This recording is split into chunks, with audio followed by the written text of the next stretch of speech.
අතීතයේ දවසක වනාන්තරයක සැරිසැරමින් සිටි කුමාරයෙකුට ඊතා සුවිශේෂී ගිරවෙකු මුණ ගැසුණා. කුමාරයාගේ සිත කියවා කුමාරයාගේ පැතුම් වටහාගත් නුවණැති ගිරවා ඔහුව ඔහුගේ දෛවය කරා රැගෙන යාමට තීරණය කළා. ගිරවාගේ මඟ පෙන්වීම ඔස්සේ කුමාරයා ඊතා කාරුණික කුමරියක් වෙසන බව කියවෙන සැඟවුණු මාලිගාවක් වෙත පැමිණියා.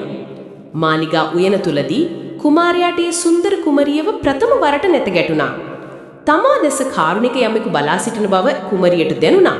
නමුත් ඒ ගැන ඇයට කිසිදු බියක් දැනුනේ නැහැ.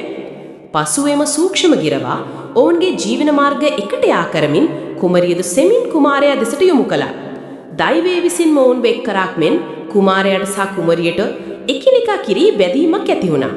ඔවුන්ගේ හදවත් එක් වී ඇති බව දුටු නුවණැති ගිරවා අහසට පියාසර කිරීමට පෙර ඔවුන්ට තම ආශිර්වාදය පිරිනැමුවා.